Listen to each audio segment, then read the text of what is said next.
Hi, Pro-Life Jen. I'm Kristen Hawkins, and thank you for joining me on this new episode of Explicitly Pro-Life Podcast.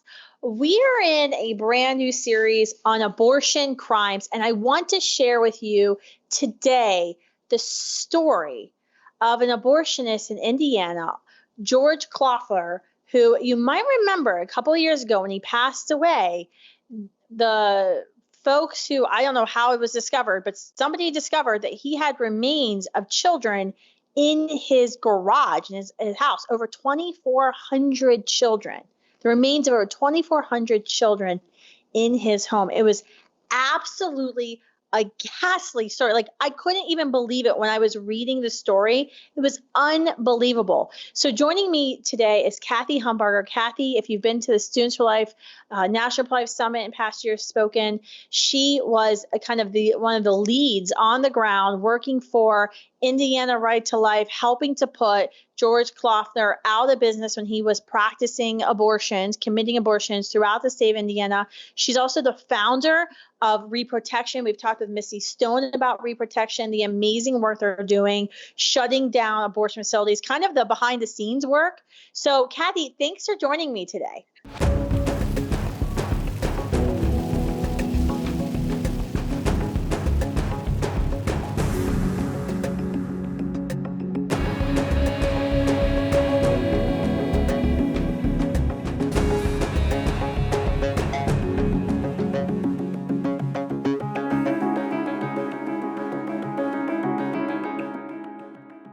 It is my privilege. Thanks for the invitation, Kristen. Well, when I was thinking about this season and these stories, it's kind of a dark series that we're in because we're talking about what actually happens in the abortion industry. And as pro-life advocates, when we talk about abortion, we kind of talk about it, we don't always go into the detail because it's dark. These are some horrific stories. And I was even preparing for this podcast, reading back one of the local news articles that you all had gotten women who had gotten abortions with Clothler when he was still practicing. And their stories, I mean, like the first quote in this long article about Clothler's career committing abortions, throughout the state of Indiana, how he lost his license. This quote is, "I begged him and asked him to stop." And this is from a woman named Jessica Bowen. You probably know her. I begged him and asked him to stop. I started screaming and crying. I said, "Please stop. I don't want to do this anymore." He looked at the nurse and told her to keep me quiet because I was going to scare the other patients. She said then the nurse covered her mouth. Another patient, Abby Witt. At one point I was crying and screaming because of the pain and the trauma, and he told me to shut up and stop crying. I remember being so scared of him.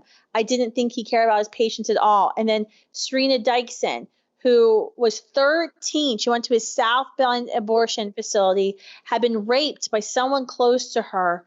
She said, "I was so weak. When I stood up, blood just went everywhere. My dad had to carry me out.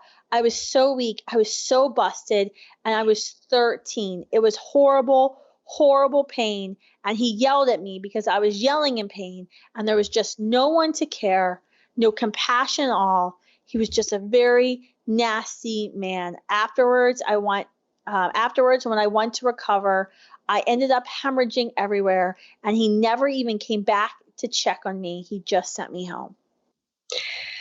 Those are horrific experiences, Kristen. They're anecdotal, and they put a face and a name to the atrocities that abortionist Clothler and many others like him inflict on women every day across the country. The downside to that is we can't do anything about it if somebody just tells us a story. And I don't mean to minimize it by saying just tells us a story, but we have to have information that will allow us to file complaints against these awful abortionists. I don't call them doctors. Oftentimes they're the bottom of the barrel, as you know, as far as their medical ability. So we need facts. And that's what we stumbled into here in Indiana when my office was just a few yards away from the front door of the abortion facility. And I would see women stumbling out the door on Thursday mornings, procedure day, down the steps, one arm flung around the friend that brought them, and the other around an abortionist staff person. They would literally drag her to her car and open the back door, and she would fall in the back seat. Well, as I was observing this one day, I noticed that abortionist Clothler didn't have a wheelchair ramp. And my church has to have a wheelchair ramp. The sex club down the street has to have a wheelchair ramp. But why was the abortionist getting a pass? And that started this whole story. It's unbelievable that, I mean, Indiana, I think a lot of people think about the state of Indiana and they're like, wow, that's a pro-life state. It's, a red state, Republican state, Vice President Pence was governor. How long had George Clothler, how long did he commit abortions in the state of Indiana? I think for about 40 years in different capacities.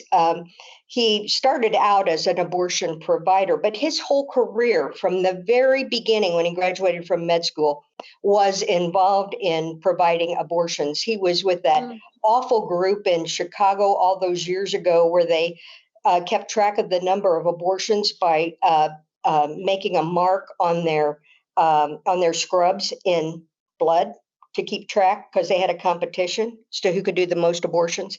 Anyway, what? There was a group of abortionists in Chicago who did this?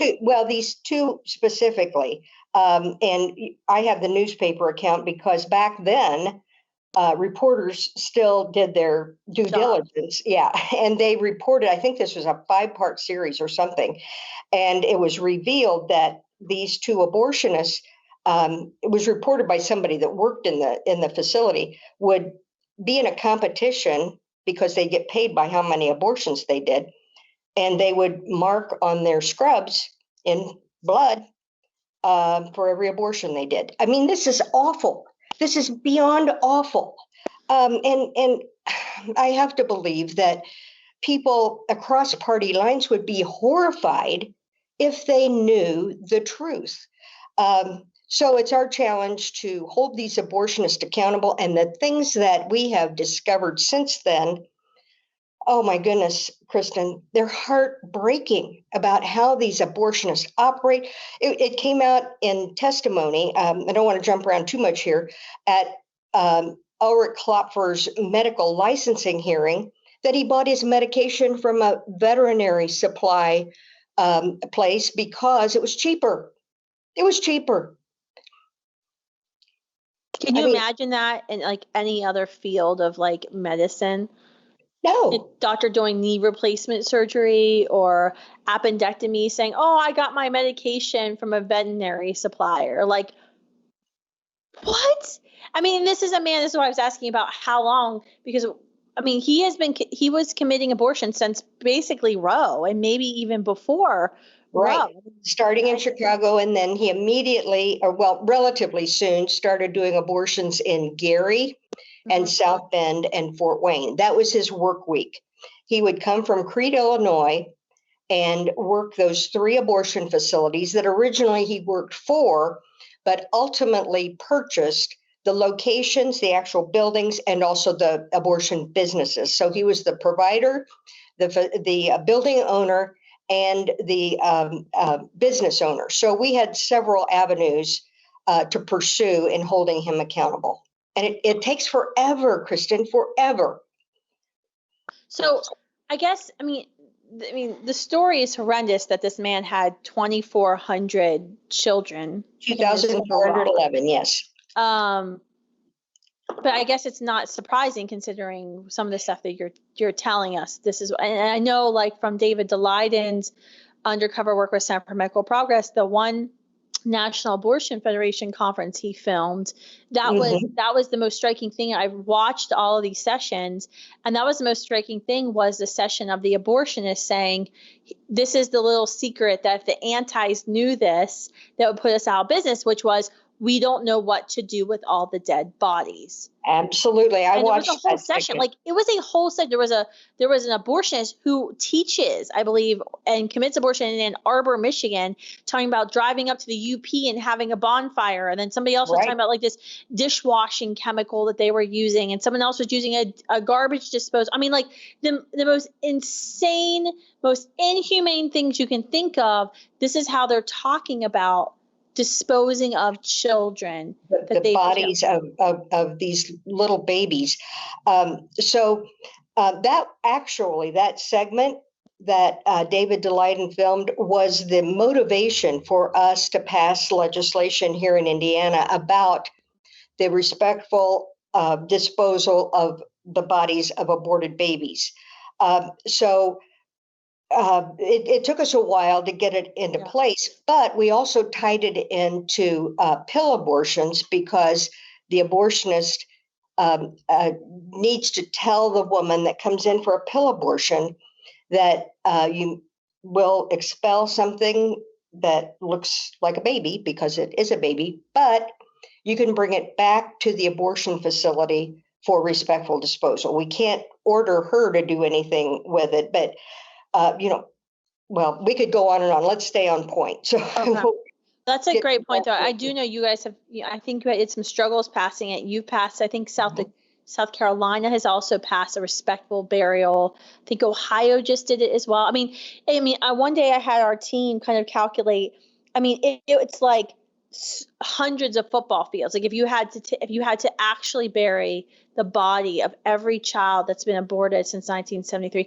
And it was like I remember we did a graphic and it was like how many football fields it would take to fill up all of babies who've been killed. I mean, and keep in mind that most of these babies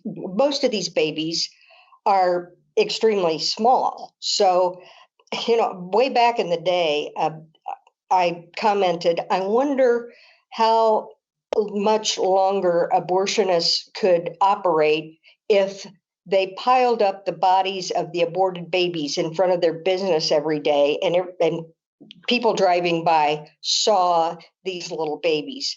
I have an activism idea about that. I'm looking at one of our staff members right now because I want to do something very similar. I can't give any more details and they think I'm crazy, but I think that's the problem is abortion thrives in darkness. We know evil always thrives in darkness. If you had to drive to work and were forced to see what was actually happening inside of the doors of the Planned Parenthood, you'd probably feel a little different about what's going on inside there.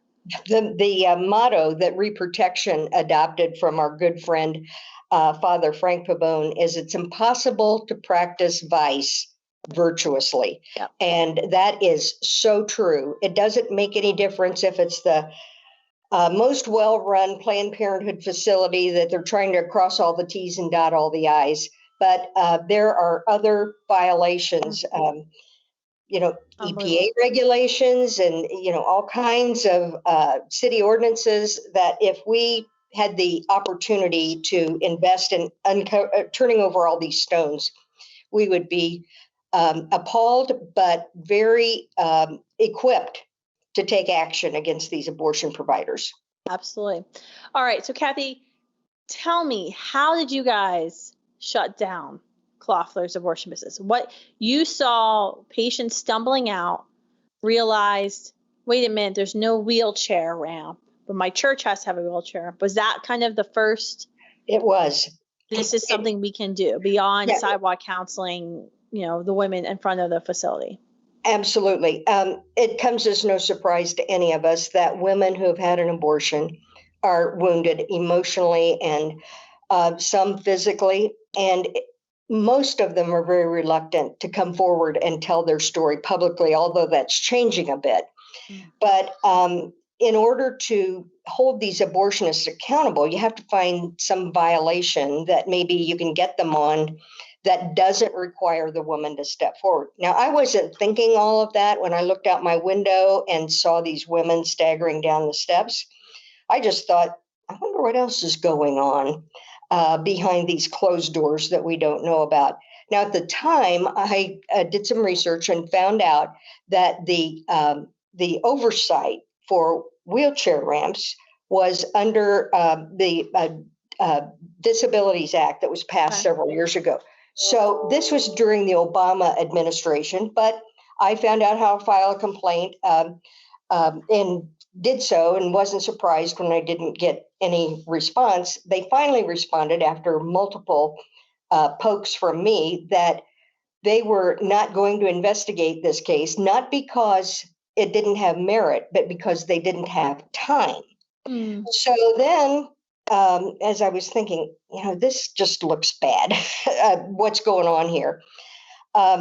So I found out that we could, under a public information request here in Indiana, get the termination of pregnancy reports that is required by law for every abortionist to fill out for every abortion that they do. So this was horrific to see this huge stack of papers, and I have pictures, knowing that one sheet of paper is the only evidence that this child ever lived. So we started requesting termination of pregnancy reports and reviewing them. At the time, the abortionist had to fill them out by hand. So we started finding all kinds of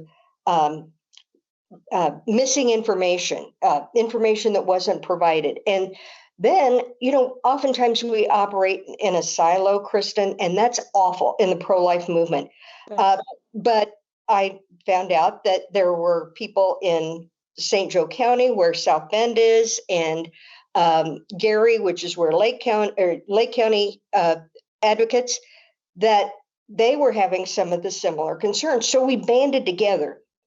Ultimately, we filed over 2,000 complaints against abortionist Clothler, primarily for poor record keeping, because that's all we had to go on. However, there's also a place on the termination of pregnancy report that requires the abortionist to put a date when the Child Protective Services was notified. At the time, the age in Indiana was 14. So any abortion victim that was under age 14, so we're talking 13, 12-year-olds, had to be reported to the Child Protective Services. Well, he wasn't, boldly not filling out that he did. Well, we found out later on that he thinks that it's not the abortionist's responsibility to report underage child abuse, but it's the family's. So he justified. He would tell us that he got so mad at these families that didn't do anything about the perpetrator after the girl had had an abortion, and we're saying, well, you knew about it and you're required by law to report it, so isn't that as much your responsibility? He absolutely insisted that it wasn't. As a matter of fact, that's the thing that finally got him with the medical licensing board, who had purview over his medical license, was that he wasn't reporting. And he attempted to convince them. These doctors know that you have to report child sexual abuse. They're mandated reporters. And he was trying to convince them that it was a family issue. And he came from Germany, so he had this really heavy German accent. And the longer the hearing went on, the more pronounced the accent was. And up until that time, so he just sounded like a Nazi, is what you're saying. So the doctors on the medical licensing board are not really excited about punishing other doctors. So when it was just a discussion about reporting, that was one thing. Even the veterinarian medication, that didn't push him over the edge. But when he started talking about this, and it was probably 1 o'clock in the morning, this hearing went on from 10 o'clock one morning until 2 o'clock the next morning. But he was trying to convince them that what he did was right because it was a family responsibility, not the doctor's responsibility. And so when we were going through all those termination of pregnancy reports, we found one in each county that he had not reported. And that's what finally did him in. Wow. Okay, so unpack what you said. So there's these medical licensing boards, and they're made up of doctors, and they don't like to discipline other doctors because it makes their craft look bad or whatever. So the fact that he was buying medication from veterinarian suppliers didn't put them over the edge. They were okay with that? Well, I don't know that they commented. I think it came out in the AG's attorney was trying to get that information in so that it would be relevant. And so they didn't respond specifically to that, but they heard it, so that you would think that would make a difference. But when you're talking about reporting errors, doctors are loath to fill out paperwork anyway. So if it's just a reporting, you didn't fill in a box, well, you didn't fill in multiple boxes, accounting for 2,000 complaints, they're not as interested in disciplining him about that as they are about something like not reporting child sexual abuse. So that's actually what did him in. That's why he ended up retiring / surrendering his medical license. Yes, they never did revoke his license. They suspended it, but the list of things that he was going to have to do at age 76, he wasn't going to do. He was supposed to go back for training on current gynecological medicine and practice with another gynecologist and all of that. He wasn't going to do that. So his license was suspended. Yeah, I mean, 76, he's not going to, he's an abortionist that kills babies. He's not going to want to learn any more new tricks. Yeah. How was he able to commit abortions? Because a lot of states have like admitting privilege laws. Was there no admitting privilege law in Indiana? How was he? A lot of times you've got to have, admitting privileges into a hospital. So if something goes wrong, like when we think about Jennifer Morabelli and, how she passed away there in Gaithersburg, Maryland, because she was going for a late-term abortion. And Carhart doesn't have admitting privileges because Maryland doesn't have to. He was on a plane to Omaha where he commits late-term abortions the other half of the week, and they never could get a hold of him. She was hemorrhaging to death, and by the time she got to the hospital, they didn't know what was going on, and she died because absolutely, the abortionist, Dr. Leroy Carhart, doesn't have admitting privileges in Maryland. How did you guys have that law in Indiana while he was an abortionist? And how did not then? I think most of the admitting privilege laws have been passed more recently. At the time, back in 2013, 2014, we did not have admitting privileges requirement. However, we were attempting to get that passed in the State House. It wasn't going anywhere because we didn't have the majority that we needed. So in Indiana, there's a home rule provision, which means that local governments can pass ordinances regulating businesses that operate in their jurisdiction that are different, or not different, but if the state is silent or if they want to make it more strong in their jurisdiction, they can. So that's the home rule idea. So we went to the commissioners in Allen County and actually got an ordinance passed requiring any itinerant physician to have admitting privileges themselves in the county or a contiguous county, or have a formal relationship with a doctor that did. Any doctor who didn't live in the county, right? Who traveled? Is that what you meant? Any itinerant physician, anybody that came in from outside. Using big medical terms here, just trying to get okay. Yeah, right. Anybody that did any kind of invasive procedure, like LASIK surgery or something like that, had to have in Allen County either admitting privileges or a formal relationship with a doctor that did have admitting privileges in the hospital. And the reason that's so important is the case you cited. These women show up, and oftentimes they've been coached to say they're having a miscarriage, but the doctors don't know the story. So unless they can get information from the treating physician immediately, their ability to treat that woman is greatly diminished. So that's how we got around it. 2 or 3 other counties passed the same ordinance. And then the legislators decided, well, maybe this should be a state requirement since this is popping up all over the state. Okay. So that's how he had this he found a relationship with a doctor in the county who agreed to see the patients he harmed, who are Right. having an adverse effect to. Yeah. An interesting little side note to that, and I'll try to be as brief as I can, but we had been attempting to get this ordinance passed, and we had a pro-life doctor, Dr. Jeff Cly, who was helping us because he was an OBGYN that was called in on the emergencies that Clothler created. So he had a high interest in making certain that he could at least talk to the abortionists that performed these abortions that resulted in complications. So when the ordinance passed, it was immediately challenged in court because Clothler claimed that he couldn't find a backup physician in Allen County, Fort Wayne, anywhere because we're so pro-life. So Dr. Cly stepped up and said, I will be his backup, so that we won that court case.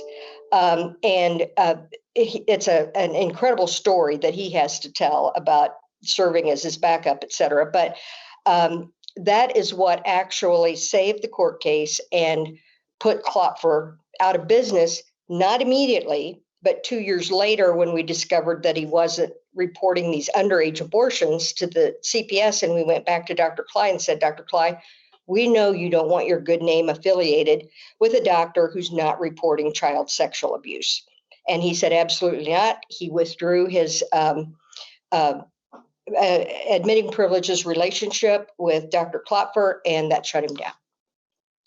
It's unbelievable. I mean, your story is so interesting because here you are leading a local pro-life effort. You see an opportunity, something that's sort of outside the box. You start researching. Then you started banding together with other pro-lifers across the state of Indiana to say, let's put our heads together. Let's figure out how to do this. And you guys were able to shut him down. Well, I wish I could tell you we had this wonderful strategy set out from the very beginning, but we didn't. I just, and the others on the team, we just keep trying doorknobs. And if they opened, we walk through. I mean, we didn't even know the information that was accessible to us through the public information request. So that was a whole learning experience as well. But Kristen, I just want to throw this one thing in. The reason that I got involved in pro-life advocacy in the 1980s was because a friend of mine said to me, I've had an abortion. Will you still be my friend? Well, this was way before post-abortion ministry or support groups or anything like that. And I knew abortion was going on, but I didn't know I knew anybody. So I said, of course. Well, as we began, she allowed me to walk through her healing process with her. And I asked her all kinds of questions that I probably shouldn't have, but she was gracious to answer. So the Lord grabbed my heart through the broken heart of a woman who had had an abortion back in the 1980s. So I want to save every baby I can, but the atrocities that are committed on women that just breaks my heart. Mm-hmm. So all those years ago, the Lord was already preparing me to do something to help the women who are victims in this. Yeah, I mean, think about Roe versus Wade and what Roe versus Wade and Doe versus Bolton did. It's really a law for abortionists. It protects abortion. Absolutely. And they hide behind reproductive rights or women's rights or whatever the term du jour is. But it's really about them. And that's because they were committing abortions before Roe and Doe, and then they were able to dramatically increase the number of abortions after Roe and Doe. And that's what it's about. It's not about the women, because they, as we all know in the pro-life movement, we talk about this, are the secondary victims of the abortion industry. They don't normally lose their life to abortion, but they can lose their life to abortion. Right. Absolutely. They are harmed physically, emotionally, and spiritually from those abortion procedures. Indeed. So this whole idea that this is women's health care, it'd be laughable if it weren't so tragic. Yeah. I mean, Clothler's story demonstrates this is clearly not about taking care of women or women's health care. So tell me, so you helped put this guy out of business, and you've launched this new entity, Reprotection. Mm-hmm. And we've had Missy come on, Missy Stone. She's told us a little bit, but tell me what you guys are up to right now and what the battle is that you're currently facing with trying to shut down. I know we at Students for Life are trying to partner with you because I think you guys have this like missing piece that the pro-life movement hasn't figured out. I think you all have figured it out, and you do the undercover work, and it's like hard work reading all of these reports, and hey, you didn't check this box, you didn't put this date, stuff that I could not do. But you guys are doing that work. So what are you all working on right now? What are you uncovering right now as you work, across the country? How much time do I have? 5 minutes. Okay, I'll try to be brief. So we have a situation going on in Florida that Missy may have told you about, the 87-year-old. She didn't tell us publicly about it. I want you to tell us about it publicly. Okay, so an 87-year-old abortionist whose hands are like this, I mean, God bless him, he probably has some kind of condition, is operating an unlicensed abortion facility in Florida. In Florida. Let's just all pause and ask ourselves, who's the governor of Florida? All right, now keep going. Okay. And the way we found out about it is that a patient, victim is probably a better word, was on the procedure table, and she had some kind of reaction. Either it was an anxiety attack or an actual physical reaction to the medication. And she said, I can't breathe. I need out of here. And he wouldn't let her up. And finally, she jumped off the procedure table and ran outside. And those of us women who've had gynecological exams can imagine how she was not clothed. So from the waist down. So a sidewalk advocate, God bless her, was on the street, intercepted her and helped her, called 911 and then called us. And that's how all of this came to light. So we've been working. These things don't happen fast. We've probably been working on this case for 2 years. So the biggest challenge that we have, Kristen, is when agencies that are supposed to be monitoring all of this don't. And then bringing pressure to bear. And a lot of these people are carryovers, one administration to the next at state level. Government, their careers. Absolutely. And they rubber stamp, whatever. We have difficulty, tremendous difficulty breaking through to get someone who is in authority over those agencies to bring pressure to bear for an investigation. And, it's just horrific. We've experienced this in Indiana. Has a great governor that's like eyeing up future political opportunities, who says he's very pro-life. You would think that action would be taken. Well, finally, just recently, we had a little bit of a breakthrough, and we had an indication from one of the agencies that they are in fact going to launch an investigation if we can give them a bunch more information. But that's a story for another day. So we've got that going on. We had a situation in Georgia where the person on the sidewalk was affiliated with a mobile unit. And so she was on the sidewalk and she saw a woman go into the facility, attempted to reach her, but no luck. The woman came out of the facility, obviously in medical distress, holding a bag. And so she's thinking pill abortion. So she approached her with abortion pill reversal information, that kind of thing. Well, come to find out, the woman had a surgical, had a pill abortion and went back to have it finished up. So from the time it took her to walk out the front door to get to her car, she could barely function. So she was in her car, slumped over the steering wheel, and our gracious sidewalk advocate went up to her window and said, "Can I help you?" Ended up calling the ambulance. And since this woman was so distraught and obviously deteriorating, her condition was deteriorating, she went back to the abortionist office and said, "Your patient is in her car and she needs medical attention." They said, "She's not our patient." But she had just walked out of the abortion facility after a surgical abortion. So the violation there could be patient abandonment. See, that really has nothing to do, well, it doesn't have anything specifically to do with the abortion laws and regulations, but these abortion providers are breaking all kinds of other laws as well. So that's continuing. And then here in Indiana, I'll try to tell you this as briefly as I can, but I'm sure that you're familiar with Whole Women's Health, the abortion chain that started in Texas. They now claim that their headquarters is in Virginia. But after they won that Supreme Court case about 4 years ago or so, Amy Hagstrom Miller said on the steps of the Supreme Court, what happens in Texas doesn't stay in Texas. And just mere weeks later, they had applied to open an abortion facility here in Indiana, publicly announcing that the reason they chose Indiana is because they wanted to have standing to challenge all our abortion laws, which they did. And that case is still working its way through the courts. But the just disaster of this is that in the litigation process, they were allowed to open. Their license was denied that they filed with the Indiana State Department. Is this in South Bend? Where are they at?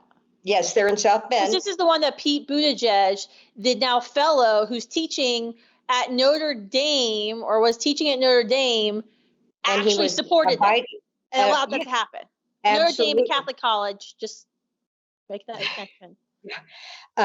So in any event, at the Seventh Circuit, when this whole thing was heard, what they said, they knew that a challenge to Indiana's law to license abortion facilities had already been challenged all the way up to the Supreme Court and won. So I was in the courtroom. I heard them coach the lawyering project attorneys, which were representing the abortion or Whole Women's Health, to not make their argument that they were they shouldn't be licensed by the state of Indiana, but rather that the state of Indiana State Department of Health treated them differently. So it would take me an hour to unpack this whole thing. But what they ultimately did is instructed the Indiana State Department of Health that they had to let them operate as if they had a provisional license, and they cited Indiana code. Well, Indiana code about provisional licenses only apply to already approved abortion facility licenses during their first 90 days of operation, so that someone from the health department can go in and see if they're complying with all the rules and regulations. At the end of 90 days, that provisional license changes into a full license. Mm-hmm. So they've never had an approved application. And here they are. And even worse, the Indiana State Department of Health claimed erroneously, as we pointed out to them, that they couldn't inspect because they didn't have a license, when actually in the judge's rulings, they said the Indiana State Department of Health shall continue to inspect them. So the attorney from the Indiana State Department of Health is saying we can't inspect them because they're not licensed. And yet in the judge's ruling, it says that they're to be inspected. So not only are they operating without a license, but as far as I can tell, they're not being inspected. And this has gone on for 2 years. So how can we know what's going on behind closed doors? Holy cow. But yet, like women's hair salon, a pedicure place, like that, those all have to inspection. You got, wow. Okay. Well, thank goodness Reprotection is on the scene, and you guys have got a team that you're growing. Your national organization is growing. Missy's phenomenal. I'm so excited. Our former field director, Missy's over there. I miss her all the time, but I'm so excited I get to work with her now, Reprotection. But wow. Okay. So we have to wrap up. I feel like we could talk for hours and maybe days. I just want to take a quick minute. I promise it'll only be a few seconds. I want to thank you, Kristen, for understanding that we can no longer fight this pro-life fight in our own silos, and everybody worried about their turf and their fundraising and their whatever. You get it. You understand that you don't have to recreate what we're doing, and we don't have to recreate what you're doing, but we can work together, and that's what's going to make the difference. I wish I could say I always figured that. It took me a while to figure that out. All of us, yeah. All of us, it does. But it's the more and more I see it, we see it being replicated on the local model, and we're seeing all kinds of success happening in places Right. like El Paso and St. Louis. And it's because leaders have come together and said, hey, let's all work together. And so now it's like, how do we break down the communication barriers in this? So that's a whole nother episode, but thank you for that. I really appreciate that. Keep praying for me in that quest, because let me just tell you, it's not. Been in this together for years, haven't we, Kristen? Yeah, it's not an easy mission. But how can folks learn more about reproduction and follow like the cases that you're? I know I follow you guys on Instagram. Where can folks like get more information, follow reproduction? Well, we have a Facebook page and a website. Reprotection.org is how you can find us on the website. We're a little bit careful about what we expose on a public social media platform like that. So we do have communications with those that we know are supporters, and let them know about these things. So make a donation if you really want to be in the know, is what she's saying. Thank you, Kristen. So we want to make people aware, but we don't want to make public everything that we're doing. So some of the intricacies in how we operate, we keep a little close to the vest. Yeah, I'm actually going to go on right now because I'm like, I don't get really good. I'm just going to just make a donation, become like a monthly donor, and then I can make sure I'm in the know on everything. So thanks so much for being on today, Cathie. It was so great to chat with you. Absolutely. And I really look forward to working with you in the coming weeks and months to shut down some abortion facilities. Likewise, my pleasure to be your partner. God bless. Thank you all for joining us today. Thank you for subscribing to Explicitly Pro-Life. Please make sure you spread the word about this brand new series, Abortion Crimes.